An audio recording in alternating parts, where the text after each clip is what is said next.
नमस्कार, बहुत बहुत स्वागत है आपका ईटी नाउ स्वदेश में। आप देख रहे हैं स्वदेश आर। मैं हूं आपके साथ प्रशांत पांडे। भारतीय अर्थव्यवस्था रफ्तार के साथ आगे बढ़ रही है और लगातार भारत का दबदबा पूरी दुनिया में बढ़ता जा रहा है। कई देश भारत को एक मौके के तौर पर देख रहे हैं। भारत के साथ उनके रिश्ते मजबूत से मजबूत तर नजर आ रहे हैं और इसी से परेशान हैं दो देश, एक ओर चीन तो दूसरी ओर पाकिस्तान, जिनकी ओर से बॉर्डर पर वक्त वक्त पर तनाव के हालात बनाए जाते रहे हैं। इसी को लेकर एक रिपोर्ट सामने आई है। इस रिपोर्ट में कहा गया है कि पाकिस्तान ने भारत में आतंकी हमला किया तो भारत जोरदार अंदाज में जवाब देगा। रूस और यूक्रेन के बीच जारी जंग के बीच भारत के अपने पड़ोसी देशों, खासतौर पे चीन और पाकिस्तान के साथ जो तनावपूर्ण संबंध है, उसे लेकर एक बहुत ही डिटेल्ड इंटेलिजेंस रिपोर्ट अमेरिका की ओर से आई है और ये रिपोर्ट कई बड़े इशारे कर रही है। इशारा कर रही है कि प्रधानमंत्री नरेंद्र मोदी की अगुवाई में, उनकी लीडरशिप में भारत को लेकर पूरी दुनिया में जो परसेप्शन है वो अब बदल रहा है। इस रिपोर्ट में कहा गया है कि जिस तरह के हालात हैं और जिस तरह के टकराव को बार बार सामने लाने की कोशिश है, उसमें इस तरह का संघर्ष आगे और ज्यादा बढ़ने की संभावना है। खुफिया रिपोर्ट में ऐसी आशंका जताई गई है कि पाकिस्तान की ओर से उकसावे वाली कार्रवाई की स्थिति में प्रधानमंत्री नरेंद्र मोदी की अगुवाई में भारत पहले की तुलना में अधिक सैन्य बल के साथ, जरा ध्यान दीजिए, अधिक सैन्य बल यानी सेना के बड़े लाव लश्कर के साथ करारा जवाब देगा। यह रिपोर्ट अमेरिकी खुफिया तंत्र के जो सालाना सर्वे हैं उसका एक आकलन पेश करती है। ऐसे में इस रिपोर्ट के मायने क्या हैं, इस पर हम विस्तार से चर्चा करेंगे। मगर इस रिपोर्ट में और क्या क्या बातें कही गई हैं, क्या है इस रिपोर्ट के मायने, बता रहे हैं हमारे सहयोगी श्रृंजॉय चौधरी। यूएस इंटेलिजेंस कह रहे हैं भारत और पाकिस्तान में टेंशन है, भारत और चीन में टेंशन है और ये टेंशन ज़्यादा भी हो सकता है। एज अ रिजल्ट लड़ाई भी हो सकता है। ये कहे हैं इंटेलिजेंस कम्युनिटी का जो थ्रेट असेसमेंट रिपोर्ट है, एनुअल रिपोर्ट जो आता है, उसमें कहे हैं भारत और पाकिस्तान में टेंशन है और ये टेंशन टेररिज्म के कारण है और Bharat as a result prime minister Narendra Modi का टाइम से भारत का रिस्पांस बहुत ही ज़्यादा हो सकता है। इसका माने यदि पाकिस्तान कुछ करे, भारत रिस्पॉन्ड करेगा। चीन के बारे भी कहे हैं, चीन के जो सोल्जर्स हैं पीएलए के, एकदम लाइन ऑफ एक्चुअल कंट्रोल के सामने है, फेस टू फेस है भारतीय सेना, इसीलिए फ्रिक्शन हो सकता है। लेकिन कह रहे हैं ये बॉर्डर टॉक्स चल रहा है, इसीलिए उतना टेंशन शायद नहीं हो सकता है, लेकिन अभी भी टेंशन है और फ्रिक्शन का चांस डेफिनेटली है। तो इसके माने इंटेलिजेंस कम्युनिटी जो है अमेरिका का बोल रहा है टेंशन है भारत और पाक के साथ में और भारत और चीन में। तो संघर्ष के हालात बन सकते हैं। बॉर्डर टॉक्स भले चल रही हैं, लेकिन उसके बावजूद स्थितियां अब पहले जैसी नहीं हैं। भारत का रवैया अब पहले जैसा नहीं है।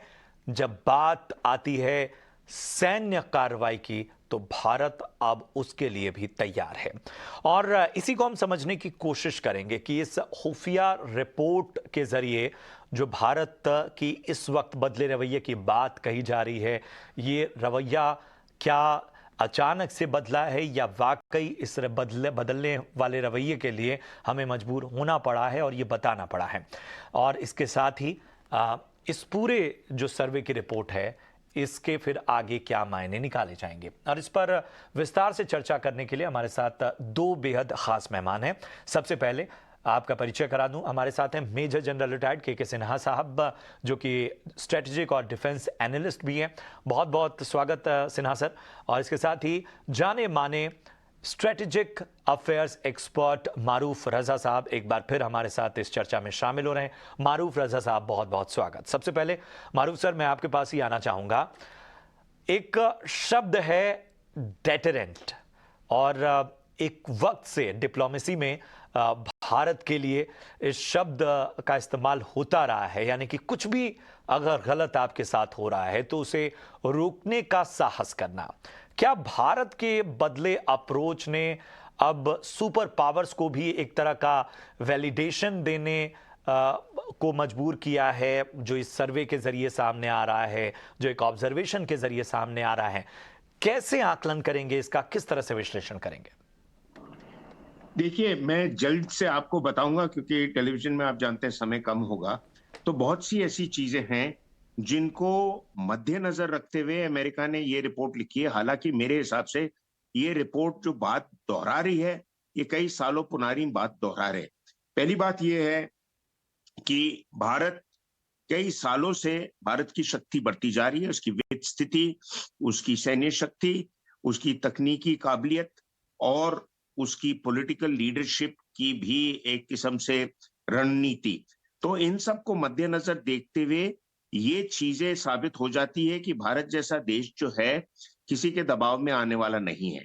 दूसरी बात यह है कि चीन कई सालों से पाकिस्तान को बनाया जा रहा था और बढ़ाया जा रहा था इस तरीके से कि भारत का पूरा जो नजरिया चीन को पाकिस्तान पर रहे, और पाकिस्तान को चीन ने पूरी उसकी परमाणु कार्रवाई जो न्यूक्लियर कैपेबिलिटी है वो बना के दी है। ये सब जानते हैं, इस पे कई किताबें लिखी गई हैं।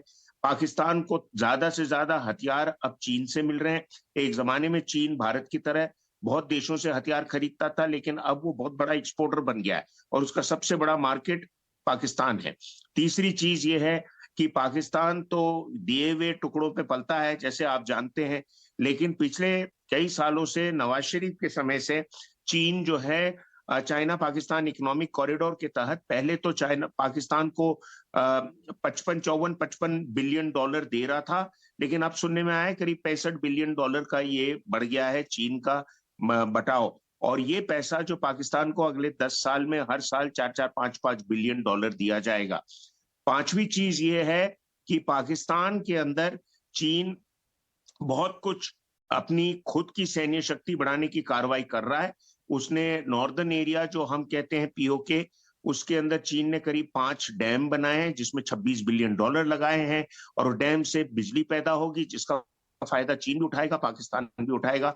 और आगे चल के आप देखिए जो कराची के नजदीक ग्वादार पोर्ट है उसको भी चीन खरीद चुका है, बढ़ावा दे रहा है और अपनी पनडुब्बियां और जहाजें वहां लगा रहा है। चीन की नौसेना की शक्ति अब दुनिया में नंबरों में, तादाद में सबसे बड़ी हो चुकी है। अब भारत चीन की बात आती है। सन 2020 से 2020 से जब से ये लद्दाख में झड़प हुई भारत और चीन की, हमारे जितने प्लानर थे उनकी आंखें खुल गई कि साहब पूरा जोर आप पाकिस्तान की तरफ मत लगा के रखिए, चीन पे भी ध्यान दीजिए। चीन के साथ ये जो हमारी डिप्लोमेटिक कम्युनिटी ने हमको जो सिखाया था इतने सालों से कि हम बातचीत करके ही चीन के साथ रिश्ते आगे बढ़ाएंगे और हम पे हमला नहीं होगा, ये बात अब किसी कचरे में डाल देनी चाहिए, क्योंकि चीन जो है आपसे बातचीत करना उतना ही चाहता है जितना उसका फायदा हो। और आप अगर ऐलान करें जाके वहां पे कि सब सारी जमीन मेरी है, तो चीन आपको घास नहीं देगा। दूसरी बात यह है कि चीन भारत से ओवरऑल सैन्य शक्ति में बहुत ज्यादा उसकी काबिलियत है, लेकिन जब भारत चीन की मुठभेड़ की बात आती है उस पर चीन के अंदर इतनी काबिलियत नहीं है कि भारत की कोई जमीन वो कब्जा कर ले या भारत की सेना को दबा दे या आके दिल्ली में अपना झंडा लगा दे। ये उसके अंदर काबिलियत नहीं है, ये मैं बार बार दोहराता आया हूं। मैंने इस पे किताब भी लिखी है और मेरे को पूरा इस पे विश्वास है। दूसरी बात यह है कि अमेरिका जो भारत के साथ इतने रिश्ते बढ़ा रहा है, अमेरिका जब भी सोचता है अपने पॉकेट में हाथ डाल के सोचता है कि मैं कितने पैसे बना सकता हूं, उसको बहुत बड़ा मार्केट इंडिया में नजर आ रहा है। तो अमेरिका ने जो कहा है कि साहब आप क्वाड का मेंबर बन जाइए, अमेरिका पाकिस्तान और चीन को अलग साइड में देखता है और आपको अलग देखता है। मेरे को तो अमेरिकी हरकतों से ये पूरा मेरे को इस पर विश्वास नहीं है, क्योंकि पाकिस्तान को वो काउंटर टेररिज्म के नाम पे इतने पैसे दे चुका है, 33 बिलियन तो दे चुका है, ट्रंप ने खुद कहा था। अब रिसेंटली भी उन्होंने 450 मिलियन फिर दिए हैं F-16 को अपडेट करने के लिए। कोई भी बेवकूफ आपको बता देगा कि F-16 से आप टेररिस्ट का सामना नहीं कर सकते, आपको जमीन पे सेना को, थल सेना को मजबूत करना पड़ेगा। और दूसरी चीज चीन को अमेरिका डंके बजाएगा, ऐलान करेगा, लेकिन चीन के साथ मुठभेड़ में नहीं उतरेगा। और भारत ही एक देश है क्वाड के अंदर, जो क्वाड का जो सबको बीन बजाते रहते हैं कि क्वाड साफ कर लेगा सब कुछ, क्वाड के पास सारी काबिलियत है। क्वाड में ऑस्ट्रेलिया, भारत, जापान, अमेरिका है, लेकिन मुझे बताइए किस देश का भारत के अलावा चीन के साथ बाउंड्री डिस्प्यूट है या बॉर्डर है? किसी का नहीं। तो मैं संक्षेप में यह कहना चाहता हूं कि अमेरिका की जो रिपोर्ट आज कह रही है, हम जैसे लोगों को 25 साल से पता था। अमेरिका वो झिझक झिझक ये रिपोर्ट निकालता है और कहता हमने बहुत बड़ी रिसर्च की है। अरे रिसर्च करने के लिए तो उनके यहाँ इतने थिंक टैंक हैं जितने ब्रिटिश आर्मी में टैंक नहीं है। और क्या करके उन्होंने नई चीज बताई है? लास्ट में ये है, मोदी जी की सरकार और खास करके अजीत डोवल साहब को शाबाशी देनी चाहिए कि उन्होंने जिस किस्म से भारत की अभी नेशनल सिक्योरिटी पोस्चर की है, जिससे ना चीन ना पाकिस्तान भारत को किसी हद से दबा सकेगा। वापस आपको देता हूं। ठीक है, ठीक है। और इससे जुड़ा हुआ मैं एक और सवाल आपके पास लौटूंगा। आपने जिस रिपोर्ट का जिक्र किया और इस रिपोर्ट के लगभग हर मायने को बखूबी आपने समझाया है। एक और इसी से जुड़ा मेरा सवाल होगा, मैं उसके साथ आपके पास लौटूंगा। के सिन्हा साहब, अगर हम बात करते हैं टकराव, एक संघर्ष की, फ्रैक्शन बढ़ने की, और रिपोर्ट ये इशारा करती है कि भारत का जो एटीट्यूड है, भारत का जो रवैया है, वो अब बदलता जा रहा है। और जाहिर सी बात है कि जब इस तरह की रिपोर्ट आती है तो वो देश जिनके साथ हमारा टकराव है, जिनके साथ हमारा तनाव है, उनके साथ सीधी तुलना होने लगती है हमारी सैन्य ताकत की। कितना बदला है भारत का जो पूरा सैन्य बेड़ा है और हमारी जो लड़ाई करने की क्षमता है, उसमें किस तरह का इजाफा है कि आज सीधे तौर पर रिपोर्ट में कहा जा रहा है कि साहब अब भारत मुंहतोड़ जवाब देने की हालत में है। जय हिंद। देखिए, पहले जो ये रिपोर्ट है जो अमेरिकन कांग्रेस के अंदर में जो एनुअल रिपोर्ट है, ये उसको कहते हैं थ्रेट असेसमेंट। और यदि आप, हम लोग पढ़ते रहे हैं, मारूफ भी पढ़े होंगे लगातार, यदि आप देखें, और खास करके परिस्थिति और आपका जो सवाल है उसके पर थोड़ा सा इसको उनसे आगे ले जाता हूं, जो कड़ियों को जोड़ता हूं जो मारूफ ने अभी तक बताया। देखिए, यदि आप देखें, मोदी जी तो 2014 में आए हैं, क्योंकि मोदी की लीडरशिप की भी जिक्र है इस एनुअल रिपोर्ट असेसमेंट के अंदर। तो उसके बाद आप देखिए, तो हम जब पाकिस्तान को लेते हैं तो 2014 से 16 तक हमारी उनकी नीति अलग थी, और पूरा का पूरा बदल गया 2016 के बाद, क्योंकि आपने 2 साल तक उनको मौका दिया। और उसके बाद आपने देखा जिस तरह से उरी हुई, उसके बाद आपको पुलवामा है, और किस तरह से हमारी रिट्रीब्यूशन हुई, एब्सोल्युटली डिफरेंट तरीके से, जिसमें आप प्रोएक्टिव पाकिस्तान के साथ रहे। अब लीजिए, थोड़ा सा 1 सेकंड मैं लूंगा चाइना के। हम ये मोदी जी 2019 तक चाइना को ये लेकर के चलते रहे, समझाते रहे कि ये जो 21st सेंचुरी है ये एशिया की सेंचुरी है, और उसके अंदर में हमारे 2 बड़े प्लेयर्स हैं जो कि इसी एशिया के अंदर में हैं, जिसमें चाइना भी है और इंडिया भी है। तो यदि आप अपने को ये कहते हैं कि आप ड्रैगन हैं तो हम एलिफेंट हैं, और वुहान में जाकर के डोकलाम के बाद भी समझाने की चेष्टा की, और अपने देश में भी जब वो आए थे तमिलनाडु में तो वहां भी समझाने की चेष्टा की कि ऐसी गलती ना करें। मगर बार बार ये कहने के बाद जो 2020 के बाद आपने जो गलवान का साथ देखा, तो पूरी परिस्थितियां बदल गई। अभी आपका सवाल है कि अब हमने क्या किया। तो हमारे पास पहले ऐसे था कि ये हम अब 2.5 फ्रंट की बात करते हैं। हम लोग फौज के अंदर में, जब हमने 40 साल तकरीबन रहा हूं, और ईस्टर्न कमांड के ईस्टर्न थिएटर को as a operational MGGS operation 3.5-4 साल देखी है उसमें, और पाकिस्तान के अंदर में हमने वो किया है जो एक्शंस हुए हैं। तो हम एक चीज के ऊपर में आते हैं जो कि अब बदला हुआ आपको दिखाई देता है। अब हम वो नहीं रहे कि केवल हम अपने फ्रंटियर्स को देखते हैं, कि हम बॉर्डर लाइन्स पे हैं, कि हमारा केवल हम थिएटर कमांड से जब बढ़ते हैं तो हम अभी तक अपने को इंडो पैसिफिक में के अंदर में जो इंडियन ओशन रीजन्स हैं उस पे ले जाते हैं।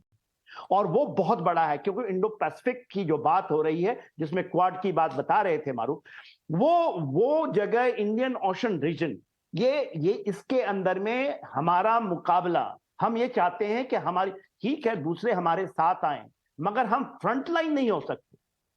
और यहां पर जो चीजें बदली हैं, तो आप स्टेट ऑफ मलाका, जो कि मलाका डिलेमा है चाइना का, और यदि आप स्टेट ऑफ हार्मोज को ले लें, जो कि आप वेस्ट एशिया की तरफ आप जाता है, और उससे जो दोनों, जो पैसिफिक से या अटलांटिक के तरफ से पूरा का पूरा, क्योंकि पूरी चीजें यहीं होती हैं, कारोबार यहीं होता है, एनर्जी की सप्लाई यहां होती है, तो अब हमारी पूरी की पूरी ध्यान, अब इसको कहते हैं टोटल क्वांटम चेंज। और ये जो चेंजेस आप देख रहे हैं कि हमारे नदर्न बॉर्डर के ऊपर में जिस तरह से हमने ऑल आउट तरीके से, यही नहीं कि कोई थिएटर के ऊपर में, जब हम बात करते हैं तो जो हमारा पूरा का पूरा 3844 किलोमीटर का जो रेंज है, जो नदर्न बॉर्डर्स हैं, उस पे चीजें बदल चुकी हैं। आज के दिन में भी आप भले ही गलवान को लें, कैलाश रेंज के ऊपर हुआ, जो आप देख रहे थे तवांग के ऊपर में यांगसे इंसिडेंट है, जो अनप्रेसिडेंटेड है, हम उसके पहले भी झिझकते थे, एक प्रक्रिया के अंदर में, ठीक है बातचीत चल रही है, मगर हमें भी पता है, और मारूफ कहते हैं कि आप चाइना को बिलीव नहीं कर सकते, पाकिस्तान को आप बिलीव नहीं कर सकते।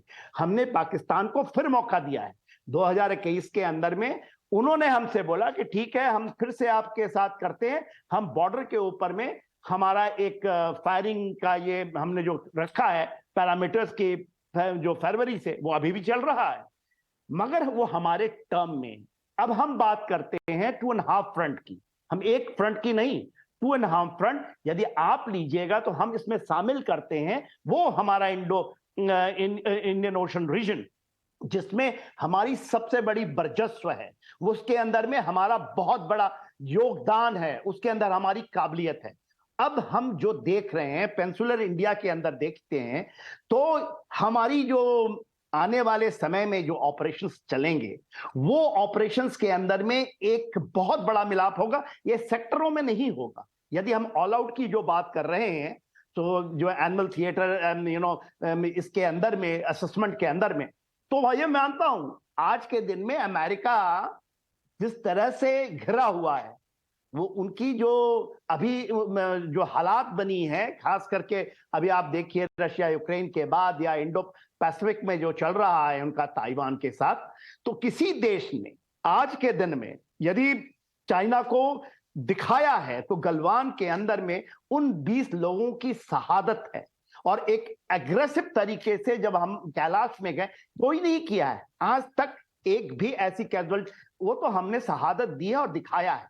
हाँ, अब हमारा जो प्रोक्योरमेंट है, हमारी अपनी ओन डेवलपमेंट है, जो भी हमारे साथ है, और जब हम ये कहते हैं कि ठीक है चाइना मिलिटरली बहुत, मगर मिलिटरली को जब हम मैच करते हैं कि हमारे साथ कुछ होगा तो क्या होगा, हम नहले पे दहला हैं, हम नाला नहीं है, हम दहले हैं, हम उन चीजों के अंदर में उतनी काबिलियत रखते हैं आज के दिन में, और ये इसको आज पूरा विश्व इसको रेगुलाइज कर रहा है। बिल्कुल यही वैलिडेशन जो है वो हमें मिल रहा है।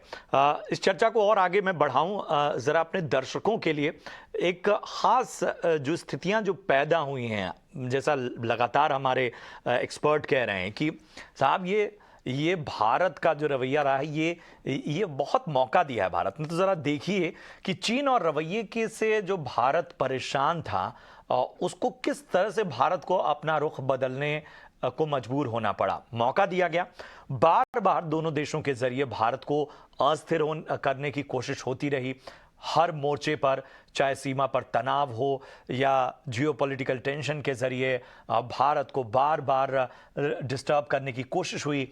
कश्मीर को लेकर पाकिस्तान ने हमेशा अपनी एक बौखलाहट दिखाई, उसकी तरफ से बेचैनी नजर आई। अपनी जमीन का भारत के खिलाफ पाकिस्तान लगातार इस्तेमाल करता रहा।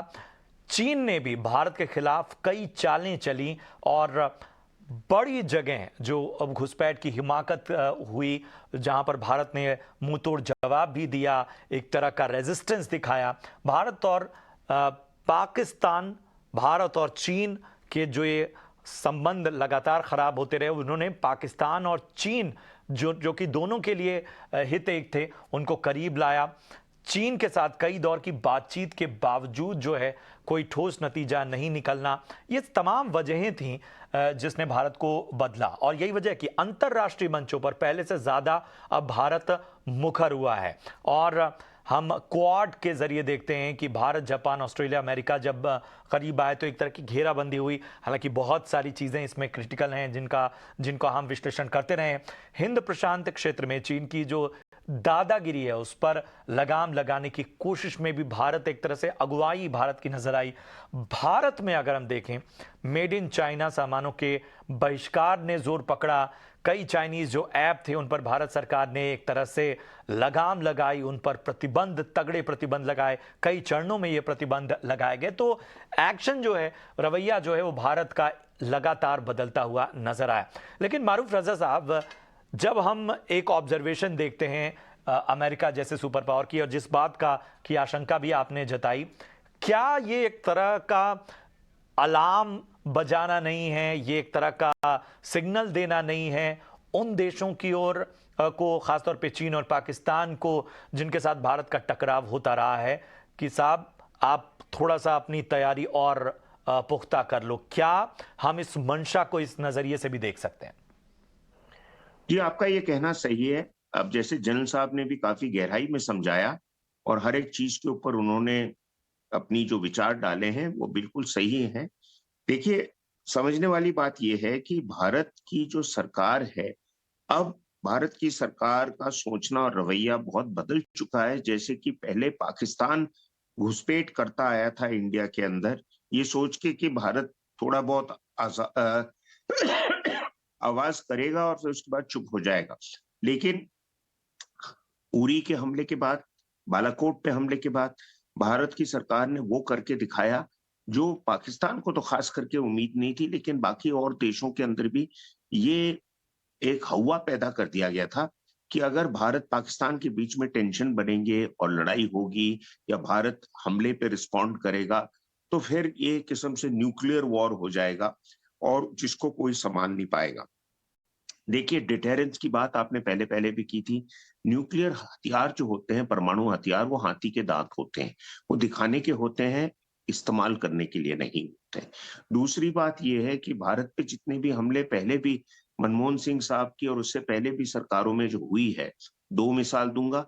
एक जो 26/11 की अटैक थी और उसके बाद ये जो भारत के ऊपर पाकिस्तान के आतंकवादियों ने पार्लियामेंट पे अटैक किया था, तो भारत कुछ हद तक डिप्लॉयमेंट करके अपनी छाती दिखा के फिर ठंडा हो गया।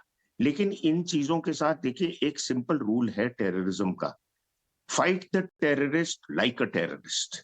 यानी कि अगर आतंकवादी आपके ऊपर छुप के हमला करता है और इम्पैक्ट इतनी पैदा करता है कि आपके अंदर एक खलबली मच जाती है, तो आपको भी उसी किस्म का स्ट्रेटेजी इख्तियार करना पड़ेगा, लेकिन दूसरे किस्म के हथियारों से। तो वही हमने उरी के बाद इस्तेमाल किया, कमांडोओं को जमीन पर, जो पाकिस्तान को कभी उम्मीद नहीं थी कि हम रेगुलर आर्मी को वहां भेजेंगे। और मैं तो 25-30 साल से बोलता आ रहा हूं, अरे वो पीओके का इलाका तो हमारी जमीन है जिसको पाकिस्तान हड़प करके बैठा है। अगर हम अपनी जमीन के अंदर जाके आतंकवादियों को हटाएं या मारे तो हमने क्या गलती कर दी? इजराइल तो करता आया है ये इतने सालों से। और जब आपने हमारे ऊपर बालाकोट पे हमला किया तो हमने अपने फाइटर जेट्स वहां भेज दिए और पाकिस्तान की एयरफोर्स जो है, इसका टाइटल, वो उसका जो ये क्या कहते हैं, मोटो है फाजिया, मतलब कि बिल्कुल हर समय वो बड़ा तैयार बैठा रहेगा, सोते हुए पाए गए। तो इसलिए हमने उनको साबित कर दिया कि भाई देखिए, हम आपको मारेंगे जब हमें शूट करेगा और हमारे समय पर और हमारे टारगेट पर हम जाके आपको हिट करेंगे कि जो आपको इतनी बेइज्जती होगी कि फिर आप खलबली मचेगी, आप F-16 उड़ाएंगे यहाँ वहां, लेकिन उससे कुछ नहीं होने वाला। अभी एक बात मैं और आपको बोलना चाहता हूं, वो ये है कि भारत के अंदर दुनिया की उम्मीदें बहुत हैं, लेकिन ये जितने देश जो अमेरिका से लेके ऑस्ट्रेलिया तक जो भारत से उम्मीद कर रहे हैं, पूरे दिलो जान से भारत की मदद नहीं कर रहे हैं। अमेरिका का कहना है कि आप पूरे एग्रीमेंट साइन करके सब कुछ को छोड़ के आप आके मेरी गोद में बैठ जाओ, ये भारत कभी करेगा नहीं, और इसलिए अमेरिका झिझक कर करके छोटे छोटे हथियार दे रहा है और उस पर डंका काफी बचा रहा है और पैसे भी बना रहा है। रशिया दूसरी तरफ से कुछ फालतू ऐसी बात करता नहीं है, लेकिन ज्यादातर भारतीय सेना के हथियार, ये फोटो में भी आपके जो टैंक नजर आ रहे हैं, ये सब रशियन टैंक हैं। इसलिए कि रशिया ने भारत को ऐसे ऐसे हथियार दिए हैं जिससे हमारी स्ट्रेटेजिक कैपेबिलिटी बढ़ती है। जनरल साहब ने बताया था ना 2.5 फ्रंट वॉर, तो आप 2.5 फ्रंट में देख लीजिए रशिया ने क्या क्या दे रखा है। जमीन पे टैंक, हवाई जहाज, सुखोय, मिग-29, जब चाइनीज का अंदर हमला हुआ गलवान में, तो राजनाथ सिंह कहां गए थे? वॉशिंगटन थोड़ी गए थे, मॉस्को गए थे हथियार खरीदने के लिए, क्योंकि इन सबको भी पता है कि देने वाला तो फटाफट रशिया ही है। अमेरिका तो आपसे बोलेगा कि भाई मैं इस हाथ से दूंगा तो दूसरे हाथ से लूंगा। और पनडुब्बियां जो उनको हमको दे रखी है, न्यूक्लियर परमाणु पनडुब्बियां, जिससे ये 2.5 फ्रंट, हाफ फ्रंट में जो हमारी कैपेबिलिटी बढ़ेगी। आईएनएस विक्रमादित्य, विक्रांत ना होते बावजूद भी हम उन चीजों के साथ भी बहुत हौसले के साथ अभी तक चाइना का मुकाबला कर सकें। बाद में जाके क्या होगा, क्योंकि हमारा मैरीटाइम स्ट्रेटेजिक स्पेस है। बहुत अहम बात आपने कही और समय कम है। एक आखिरी सवाल सिन्हा साहब मैं आपके पास आना चाहूंगा। अब जब हम बात करते हैं तमाम हमारी तैयारियों की, हमारे साजो सामान की, हमारे रवैये की, इन सब में सबसे बड़ी भूमिका होती है सेना की। और हाल फिलहाल आपको सबसे बड़ा जो बदलाव है भारतीय सेना में वो क्या नज़र आ रहा है? या जिस तरह की हम जब बात करते हैं कि साहब हमारे बेड़े में ये अत्याधुनिक हथियार आ गया, ये अत्याधुनिक टैंक आ गया, एयरफोर्स इस लिहाज से मजबूत हुई, तो ये सेना के लिए कितना मनोबल बढ़ाने वाला होता है? सैनिकों के बीच किस तरह की चर्चा होती है? देखिए प्रशांत, सैनिकों का तो हौसला अफजाई होता ही है। उनको एक अपने कैब, देखिए हमारे इसमें कोई डाउट नहीं है कि इंडियन जो हमारे वाइल्ड फाइटिंग है, सोल्जर्स हैं, उनको और हमारी लीडरशिप है, वो एक बहुत प्रूवन है, उसके ऊपर में बात करना। मगर जब आपको चीजें दिखती हैं जमीन के ऊपर में, रफाल का आना, जिस तरह से आप पूरे एयर के अंदर में, हम कह रहे थे कि 29-30 के आसपास पहुंच गए थे स्क्वाड्रनों का, और जिस तरह से क्वालिटी इंक्रीज हो रही है। एयरफोर्स को यदि लें तो वो हम स्क्वाड्रनों में आते हैं, जब हम नेवी को आते हैं, 2 एयरक्राफ्ट कैरियर है हमारे पास, न्यूक्लियर सबमरीन्स हैं, उसके अंदर में मार करने की क्षमताओं के लिए जो हम ब्रह्मोस ये सब मिसाइल की बातें करते हैं, तो आप देख ही रहे हैं। और हमारा सबसे बड़ा जोर खास करके जो नेवी के इंडियन ओशन रीजन में है, वो हमारे वो 2 ऐसे फ्लोटिंग हैं या कहिए स्थिर हैं, अंडमान निकोबार और लक्षद्वीप के ऊपर में पूरा अब उधर जोर चला गया है। और वो हमारे को वो देगा जो दूसरे एनिमी की वीकनेसेस है उसको पकड़ने के लिए। हम अब लिप सर्विसेज नहीं कर रहे हैं। आपने देखा होगा कि किस तरह से वहां पर द्वीपों के नाम बदले जा रहे हैं हमारे मार्टियर्स के ऊपर में, पीवीसी के अंदर में। और ये केवल दिखावा नहीं है, जमीन पे बहुत चीज हो रही है। आर्मी को लीजिए, जो हम फाइटिंग करते हैं, अब आप देख लीजिए पूरा आपका स्मॉल आर्म्स से ले लें, स्मॉल आर्म्स के अंदर में एक ही सीरीज 20 वो जो आ रही है वो वर्ल्ड क्लास है, उनके पर्सनल गेयर्स वर्ल्ड क्लास हैं। हमारे पास उन चीजों की आ रही है, क्योंकि इससे ही हम लड़ते हैं ना, यही फाइनली। और सबसे बड़ा जो हम कहते हैं आत्मनिर्भरता, और ऐसा नहीं कि बस आत्मनिर्भर सब कट कर दो। हम आज भी, और जो मरूफ कर रहे थे, बहुत हमारा पूरा का पूरा रशिया के ऊपर में हमारा क्यों इस तरह से, कि किस तरह से हमारा संबंध अभी भी एब्सोल्युटली सदृढ़ है। बिल्कुल। और ये भारत का जो स्टैंड है, भारत के जो दूसरे देशों के साथ रिश्तों को लेकर एक क्लैरिटी है, जिसको लेकर भारत कहीं भी समझौता नहीं कर रहा है, ये उसकी भी एक तरह से हमें तस्वीर नजर आती है। बहुत बहुत शुक्रिया करेंगे के सिन्हा साहब। इसके साथ ही मारूफ रजा सर, आपका भी बहुत बहुत धन्यवाद इस चर्चा में जुड़ने के लिए और बहुत ही बेहतर तरीके से विश्लेषण करने के लिए कि आखिर ये जो रिपोर्ट है, ये जो खुफिया रिपोर्ट है, ये जो सर्वे है, इसके मायने क्या हैं। और इससे एक बात स्पष्ट तौर पर समझ में आती है कि इस रिपोर्ट के जरिए अमेरिका की मंशा जो भी हो, लेकिन इस रिपोर्ट में जो भी बात कही गई है वो भारत के बदलते हुए तौर तरीकों की, लड़ाई और संघर्ष की हालत में भारत के जवाब देने और उसके जो पूरी एक सोच है जिसमें एक बहुत बड़ा बदलाव आया है, उसकी कहीं ना कहीं गवाही दे रही है और इसे एक चेतावनी के तौर पर हमारे दोनों दुश्मन देशों को लेना चाहिए। चलिए कुछ और खबरों की ओर रुख करते हैं और बात थोड़ी दिन भर की बड़ी खबरों की। बात सबसे पहले मनीष सिसोदिया की, जिन्हें दोहरा झटका लगा है। दिल्ली शराब नीति केस में तिहाड़ में बंद सिसोदिया को नया झटका केंद्रीय एजेंसी ईडी यानी प्रवर्तन निदेशालय ने दिया है।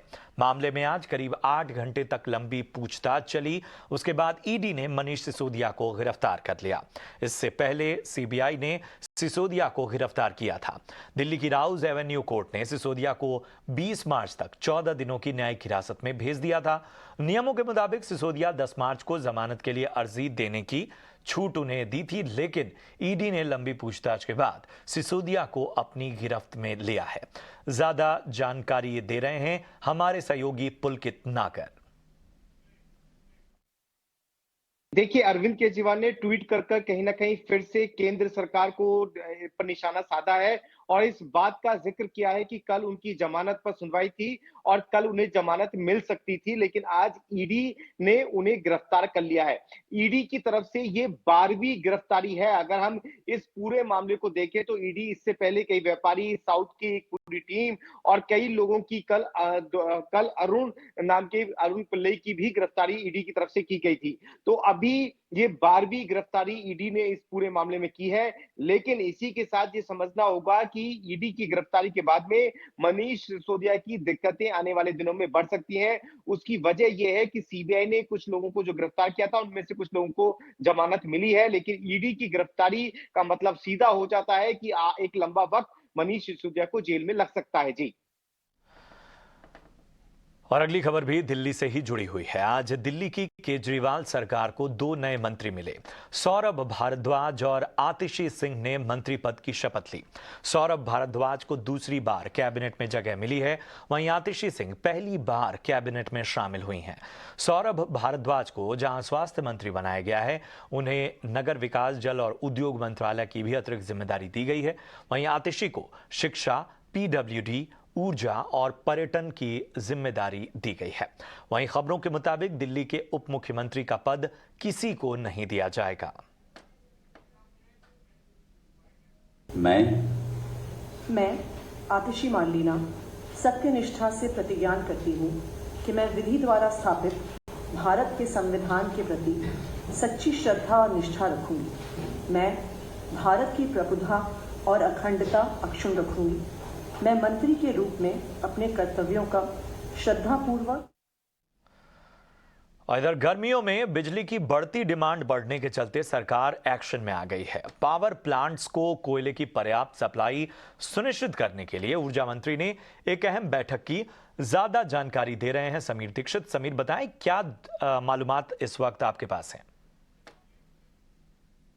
गर्मियों में बिजली की जो डिमांड बढ़ेगी उसको देखते हुए सरकार इस वक्त एक्शन में नजर आ रही है। एक अहम बैठक हुई है जिसकी अध्यक्षता खुद पावर मिनिस्ट्री ने करी और इसका मकसद यही था कि पावर सिचुएशन क्या रहेगी देश में, यानी कि डिमांड कितना रह सकता है, खासकर पीक मंथ में क्या डिमांड रह सकता है और जो प्रोडक्शन कैपेसिटी है वो किस तरीके की नजर आ रही है। पावर मिनिस्ट्री की तरफ से साफ तौर पर कहा गया है कि किसी तरीके की लोड शेडिंग ना हो और जो डिमांड है उसको पूरी तरीके से पूरा किया जाए। इसके लिए जो कोल बेस्ड पावर प्लांट है उनको अपना प्रोडक्शन कैपेसिटी बढ़ाने के लिए कहा गया है। साथ ही साथ रेल मंत्रालय से जो रेक की अवेलेबिलिटी है उसके लिए भी बातचीत कर ली गई है, यानी कि कोल ट्रांसपोर्टेशन, जो कोल बेस्ड पावर प्लांट है उसमें कोल की सप्लाई सुनिश्चित करने के लिए जो रेक की अवेलेबिलिटी है उसकी जिम्मेदारी रेलवे, और रेलवे ने आश्वासन दिया है कि रेक अवेलेबिलिटी में किसी तरीके की कोई दिक्कत नहीं आएगी। यही नहीं, एडवांस में enough stock in coal based power plant के पास रहे उसको सुनिश्चित करने के लिए भी रेक मुहैया कराया जाएगा। इसके साथ ही साथ चूंकि ये एंटिसिपेट किया जा रहा है कि अप्रैल 2023 में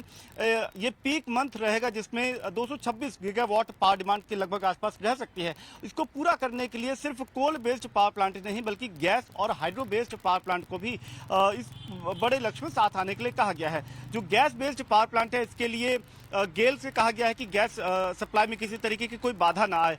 एनटीपीसी ने भी यहाँ पर साफ कर दिया है कि वो 5000 मेगावाट का जो प्रोडक्शन है उनकी तरफ से वो होगा और इसके अतिरिक्त 4000 मेगावाट की जो पावर डिमांड है उसको पूरा करने के लिए बाकी जो एडिशनल यूटिलिटीज़ हैं वो आगे आएंगे। इसके अलावा बरौनी में 2 और प्लांट हैं, उनसे भी कहा गया है कि वो अप्रैल में अपने प्रोडक्शन कैपेसिटी को आगे बढ़ा पाएं।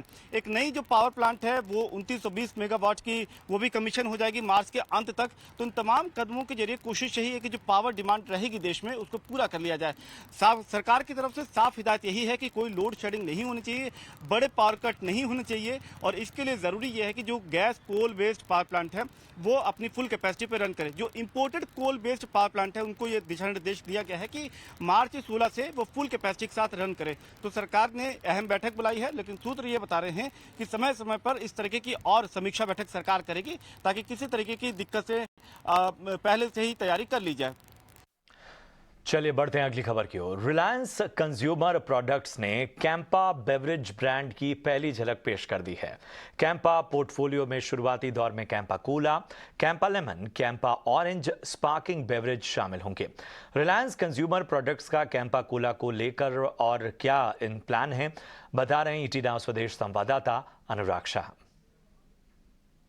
रिलायंस कंज्यूमर प्रोडक्ट ने कैंपा ब्रांड की ब्रांड सीरीज को अनवील किया है। पिछले साल 22 करोड़ के अंदर रिलायंस कंज्यूमर प्रोडक्ट ने कैंपा कोला ब्रांड को खरीदा था, और अब जो आज ब्रांड अनवील किए गए हैं उसमें 3 ब्रांड है, कैंपा कोला, कैंपा ऑरेंज और कैंपा लेमन। ये जो ब्रांड है, ये जो प्रोडक्ट है, ये अब प्रोडक्ट मार्केट में ऑफर किए जाएंगे। और सबसे आकर्षक बात जो है कि जो प्राइसिंग पॉइंट है वो काफी आकर्षक रखा है कैंपा कोला का। जो 200 ml जो कोल्ड ड्रिंक होगा उसकी जो कीमत है 200 ml पैट की कीमत मात्र 10 रुपए रखी गई है, और 500 ml की जो प्राइसिंग है वो 20 रुपए है। तो ये जो बाकी प्रोडक्ट रेंज मार्केट में उपलब्ध है जो उसके मुकाबले काफी ज्यादा कॉम्पिटिटिव है, क्योंकि बाकी कंपनियों के जो प्रोडक्ट है 500 ml के उसकी कीमत 25 रुपए से ज्यादा है। तो कैंपा कोला की जो वापस से शुरुआत हो रही है, 1977 के अंदर इसकी शुरुआत हुई थी और 2009 के अंदर ये बंद हो गया था, लेकिन रिलायंस ने इसे पिछले साल वापस खरीदा 22 करोड़ में, और अब जो है वो प्रोडक्ट रेंज को पूरा अनवील किया गया है। बढ़ते हैं अगली खबर की ओर। देश में कैंसर के मामले बढ़ते जा रहे हैं और सभी तरह के कैंसर के मामलों में भी बढ़ोतरी हो रही है। इसमें अपने CSR इनिशिएटिव के तहत कोटक लाइफ इंश्योरेंस ने मोबाइल वैन के जरिए मुफ्त लेडीज ब्रेस्ट कैंसर स्क्रीनिंग का काम शुरू किया। इसके तहत कैंसर जैसी बीमारियों से लोगों को बचाया जा सकेगा। इस मुद्दे पर हमारे सहयोगी अनुराग शाह ने खास बातचीत की कोटक लाइफ इंश्योरेंस के MD और CEO महेश बालासुब्रमण्यन से। ईटी नाउ स्वदेश से बातचीत के लिए शुक्रिया सर। मैं आपसे ये समझना चाहूँगा कि अब जो आप अर्ली कैंसर डिटेक्शन की बात कर रहे हैं, तो ये माने कि लाइफ इंश्योरेंस के अंदर भी अब जो क्रिटिकल इलनेस पे कंपनियों का ज़्यादा फोकस बढ़ रहा है, और जो पॉलिसी होल्डर्स है वो भी क्रिटिकल इलनेस को लेकर सचेत हो रहे हैं। हाँ जी, क्रिटिकल इलनेस आजकल लाइफस्टाइल डिसीजेस बढ़ रहा है इंडिया में। We all know India is a capital of diabetes. It is unfortunately a place where all kinds of cancers the incidents are going up. So critical illness आज important aspect है, और ज़्यादातर customers के लिए भी अभी awareness काफ़ी बढ़ गया है। एंड इंश्योरेंस कंपनीज का यही उम्मीद है कि हम we launch more and more products and cover more and more customers on critical illness. Yes, sir. Sir, तो क्या क्रिटिकल इलनेस में जो आप टर्म प्लान के साथ ही क्रिटिकल इलनेस को ऑफर करने में ज़्यादा फोकस कर रहे हैं? और देखिए जिस तरह से अभी भी क्या आप मानते हैं कि भारत के अंदर जो टर्म प्लान है वो काफ़ी सस्ता है, और पिछले 2 सालों में हमने जो देखा है कि कीमतें बढ़ी भी है, उसके बाद भी क्रिटिकल इलनेस और टर्म प्लान का कॉम्बो पॉलिसी होल्डर के लिए सबसे बेहतरीन है? देखिए, कस्टमर्स जिन्होंने ऑलरेडी टर्म इंश्योरेंस ले चुके हैं उनके लिए हमारे पास अलग प्रोडक्ट भी है। हेल्थ शील्ड करके एक प्रोडक्ट है कोटक लाइफ का, जो क्रिटिकल इलनेस और हॉस्पिटल डेली कैश और काफ़ी अदर बेनिफिट्स जो हेल्थ एंड वेलनेस के लिए है वो प्रोडक्ट्स अवेलेबल है। बट यस, आप जो बोल रहे हैं, ज़्यादातर टर्म इंश्योरेंस के साथ क्रिटिकल इलनेस जोड़ा जाता है। क्रिटिकल इलनेस और एक्सीडेंट इंश्योरेंस दोनों राइडर्स के मुताबिक ऑफर किया जाता है कस्टमर्स को, राइट। सो हम दोनों तरफ फोकस करते हैं, एक stand alone critical illness products और एक्सीडेंट प्रोडक्ट्स, और दूसरा टर्म इंश्योरेंस के साथ जो हम राइडर्स बोलते हैं उसके जरिए भी हम ऑफर करते हैं। Yes sir. सर, अभी जो अप्रैल से वापस जो आपकी री इंश्योरेंस के जो कॉन्ट्रैक्ट रिन्यू होते हैं, तो वहाँ पर अगर हम देखें कितना दबाव और देखने को मिल रहा है, और उसका कितना जो असर है वो आप पास ऑन करेंगे ग्राहकों के लिए? नहीं, देखिए, री इंश्योरेंस जो है इंडिविजुअल री इंश्योरेंस और ग्रुप री इंश्योरेंस, 2 तरफ की री इंश्योरेंस होती है। ग्रुप प्रोडक्ट्स में जो प्राइसिंग है वो थोड़ा नीचे होना शुरू कर दिया है, राइट। स्पेशली ग्रुप टर्म जो है, ग्रुप टर्म आज के प्राइसिंग और करीबन 1 साल के प्राइसिंग में काफ़ी फ़र्क आया है। लेकिन मैं पहले भी बात बोल चुका हूं आपको कि India was one of the lowest priced markets, no, and those prices were not sustainable. उसके वजह से प्राइसेस पहले से ज़्यादा है, लेकिन फिर भी प्री पैंडमिक और पोस्ट पैंडमिक में फ़र्क आ रहा है अभी प्राइसेस में, राइट। इंडिविजुअल इंश्योरेंस में भी आएगा, लेकिन we are waiting to see the what do you call evolution of that market, because reinsurers अभी भी they are still trying to battle the effects of the pandemic, and हमें यही उम्मीद है कि जाने वाले साल में term prices also will go down, but will it go down prior to the pre-pandemic level, वो शायद। अच्छा, तो आपका कहने का मतलब है कि आने वाले वक्त में जो टर्म प्राइसिंग है वो कम होगी, क्योंकि हम होने का संभावना है, यही बोल रहा हूँ मैं, लेकिन बढ़ोतरी की उम्मीद नहीं है अभी। बढ़ोतरी की तो उम्मीद नहीं है, नीचे जाने का संभावना है। ये सर अभी जो बीमा मंथन हुआ था इंश्योरेंस रेगुलेटर का, तो वहाँ पर IRD के द्वारा एक मंत्र दिया गया है, इंश्योरेंस फॉर ऑल बाय 2027। तो उसमें life insurance sector, life insurance कंपनियों की कैसी क्या भागीदारी होगी और कैसे उसे अचीव किया जा सकता है? लाइफ इंश्योरेंस कंपनी का ही भागीदारी होगी, हमें ही रेगुलेटर का विजन और देश का विजन पूरा करना है, और हम सब लोग मिलजुल के काम कर रहे हैं। स्टेट लेवल इंश्योरेंस कमिटीज़ भी लगाया हुआ है, हमें भी पौंडीचेरी और तमिलनाडु हमारा स्टेट्स है, सो हम साथ मिलके यही काम कर रहे हैं कि हम ज़्यादातर सिंपल प्रोडक्ट्स, कॉम्बो प्रोडक्ट्स जो कस्टमर को समझ में आए और किफ़ायती हो, और अच्छा डिस्ट्रीब्यूशन मॉडल के ज़रिए उसको पहुंचाना है कस्टमर को। हमसे बात करने के लिए बहुत बहुत शुक्रिया सर। Thank you. और बढ़ते आगे, बात महाराष्ट्र विधानसभा में पेश किए गए बजट की। महाराष्ट्र के उप मुख्यमंत्री देवेंद्र फडणवीस ने आज एकनाथ शिंदे सरकार का पहला बजट पेश किया। बजट में शिक्षा, स्वास्थ्य के साथ साथ इंफ्रास्ट्रक्चर प्रोजेक्ट के लिए बड़े ऐलान किए गए। शिंदे सरकार ने किसानों के लिए नमो शेतकारी महासम्मान योजना का ऐलान किया। इसके तहत किसानों को 6,000 रुपए सालाना निधि के रूप में दी जाएगी। इसके साथ ही बजट में 1 रुपए में फसल बीमा करने का भी ऐलान किया गया है। जैविक खेती के लिए शिंदे सरकार ने 3 साल में 1,000 करोड़ रुपए के फंड का भी ऐलान किया है। बजट में और क्या है खास, बता रहे हैं हमारे सहयोगी अभिषेक अवस्थी। महाराष्ट्र में आज देवेंद्र फडणवीस, जो कि अर्थ मंत्री और गृह मंत्री है, उन्होंने बजट पेश किया, और ये पहला बजट शिंदे फडणवीस सरकार का था। इस बजट में 4 मुख्य धाराओं पर केंद्रित रहा ये बजट। कहीं न कहीं किसान, वहीं आम आदमी, साथ ही साथ पर्यावरण और डेवलपमेंट, ये फोकस रहा है। मुंबई की अगर बात करें तो आपला दवाखाना, जो कि पाला साहब आपला दवाखाना की स्कीम है, वो ही 500 से बढ़कर 700 दवाखाना का अनाउंसमेंट किया गया। मुंबई मेट्रो की कहे तो 3 और मेट्रो की घोषणाएं की गई, और साथ ही साथ 300 से ज्यादा किलोमीटर के एक नेटवर्क मेट्रो का बनाने की भी घोषणा की गई, जिसमें से लगभग 45 किलोमीटर का दायरा अब तक कर लिया गया है। साथ ही साथ महिलाओं को खास दर्जा दिया गया है इस बजट में, कहीं ना कहीं 50% की छूट, और साथ ही साथ प्रोफेशनल टैक्स, जो महिलाएं 25,000 तक कमाती है उनका प्रोफेशनल टैक्स वेव ऑफ कर दिया गया है, और 50% डिस्काउंट एसटी में ट्रैवल करेंगे तो उन्हें मिलेगा।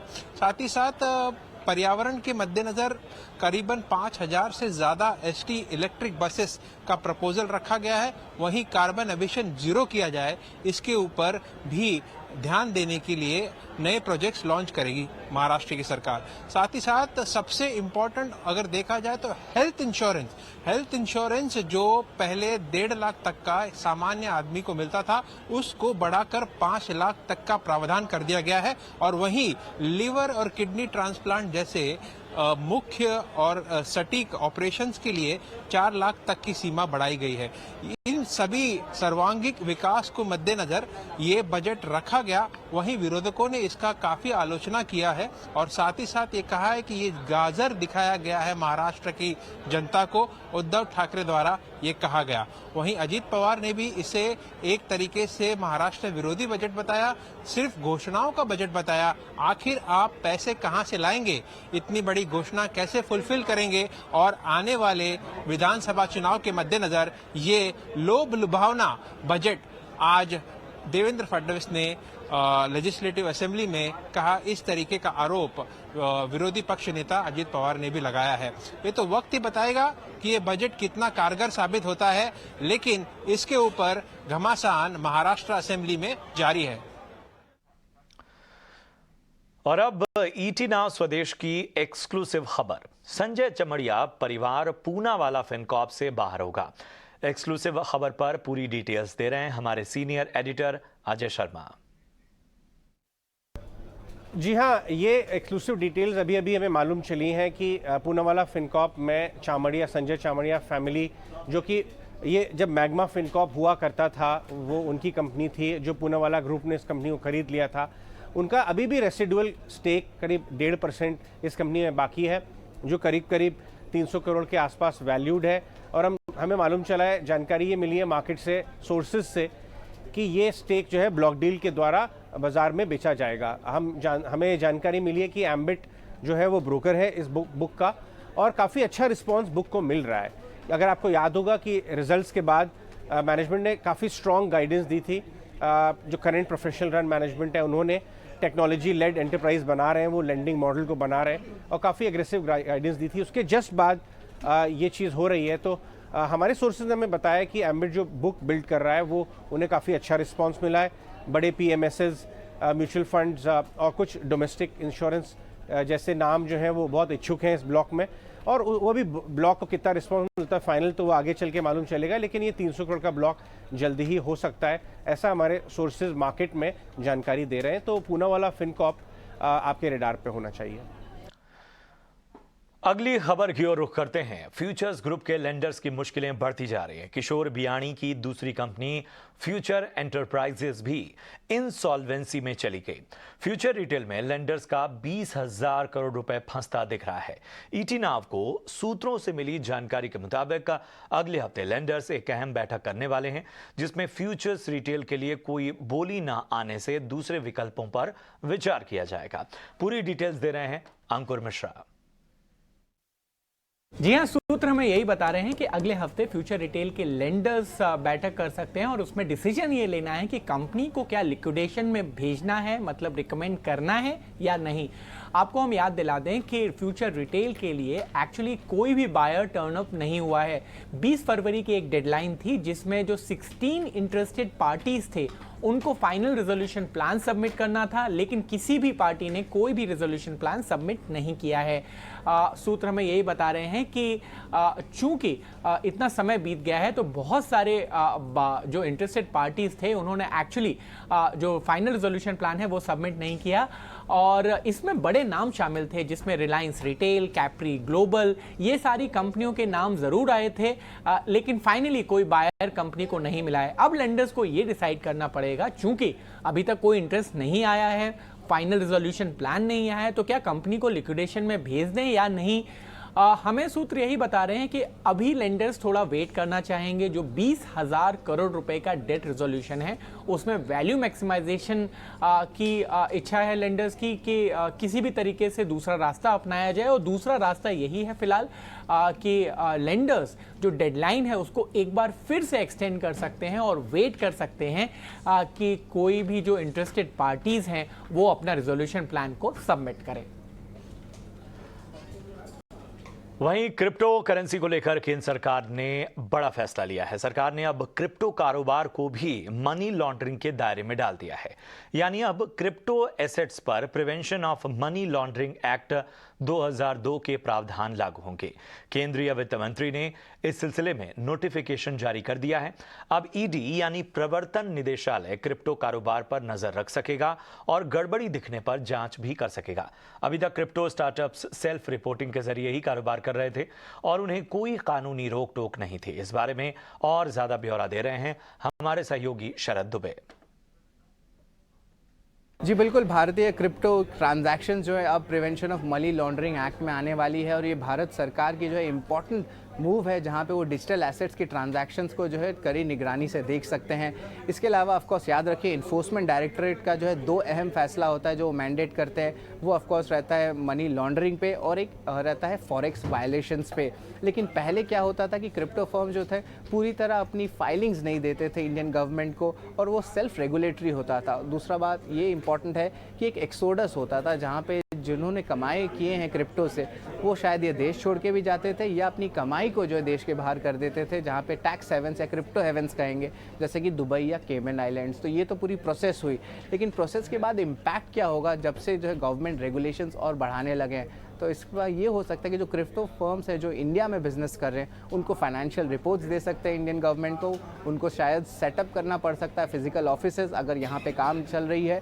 और इसके अलावा इंपॉर्टेंट बात ये भी है कि लॉ इन्फोर्समेंट एजेंसी आ जाएंगे अगर कोई इवेजन ऑफ टैक्स हुआ या मनी लॉन्ड्रिंग हुआ।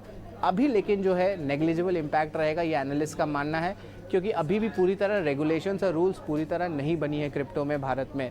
इसके अलावा जो है अगर हम बात करें तो ट्रेडिंग वॉल्यूम्स कैसे गिरी है, और ऑफ कोर्स नवंबर 2021 के हाई से जो है अब इंडियन क्रिप्टो शेयर होल्डर्स के लिए देखा जाए तो इंडियन एक्सचेंजेस में तो 95% वॉल्यूम की गिरावट आई है, और अगर ग्लोबल एक्सचेंजेस में जो इंडियंस ट्रेड किए वो भी 65% अभी गिरा हुआ है। और इसके अलावा ऑफकोर्स हम बात करेंगे ईडी इन्वेस्टिगेशंस की, और इंडियन क्रिप्टो एक्सचेंजेस में भी प्रोबिंग हुई है जैसे कि वजीरेक्स और कॉइनस्विच कुबेर। और एनालिस्ट का भी मानना है कि आगे जाते हुए वॉल्यूम्स जो थोड़े म्यूटेड रह सकते हैं। लेकिन अहम सवाल आता है कि जो भारतीय क्रिप्टो शेयर होल्डर्स हैं उनके लिए आगे जाते हुए क्या रहेगा ट्रिगर्स। तो सबसे पहला रहेगा ऑफकोर्स की जो हॉकिश रिमार्क्स आ रही है फेड से, उसके कारण जो है आप कह सकते हैं मूड जो है डैम्पन रह सकता है और प्रेशर देखने मिल सकता है इंटरेस्ट को लेके, स्पेशली क्रिप्टो स्पेस में। दूसरा चीज़ रहने वाला है इंपॉर्टेंट, वो है कि आरबीआई ने अपनी पायलट प्रोग्राम शुरू कर दी है। अभी इसने सेंट्रल करेंसी जो होती है डिजिटल, उस पर पायलट प्रोग्राम चल रही है होलसेल और रिटेल सेगमेंट में। और आखिर में एक रिक्वायरमेंट है कि एक बड़ा सा रेगुलेशन जिसमें सारे क्रिप्टो ट्रांजैक्शन, क्रिप्टो डेफिनेशंस सब एक साथ आए, उसकी जो है अभी भी जो है वेट चल रही है। और चलिए अब बात ऑस्ट्रेलिया के पीएम एंथनी अल्बनीज के भारत दौरे की। अहमदाबाद के बाद अल्बनीज मुंबई पहुंचे। यहां उन्होंने स्वदेशी एयरक्राफ्ट करियर आईएनएस विक्रांत का दौरा किया, जहां उन्हें भारतीय नौसेना ने गार्ड ऑफ ऑनर दिया।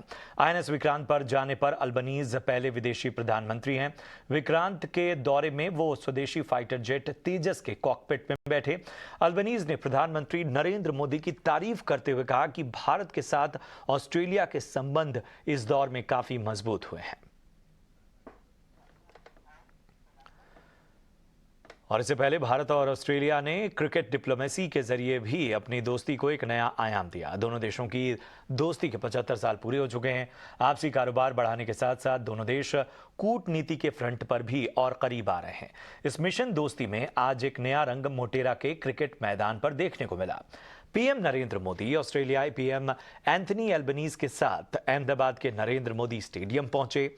दोनों देशों के प्रधानमंत्रियों ने दोनों टीम के कप्तानों को स्पेशल टेस्ट कैप भी दिए, साथ ही खिलाड़ियों से गर्मजोशी से मुलाकात की। दोनों नेताओं ने खास गाड़ी में स्टेडियम का एक चक्कर लगाया। पीएम मोदी ने मोटेरा के मैदान से संकेतों में संदेश दिया। आपसी रिश्तों में मजबूती के साथ क्वाड देशों के इन दोनों देशों की बढ़ती नजदीकियां चीन को आज बेचैन कर रही होंगी। ऑस्ट्रेलिया के अखबारों ने भी हजारों की भीड़ की मौजूदगी में दोनों देशों के पीएम की केमिस्ट्री का जिक्र किया। और इसी खबर के साथ हमें दीजिए इजाजत। आप देखते रहिए ईटी नाउ स्वदेश। नमस्कार।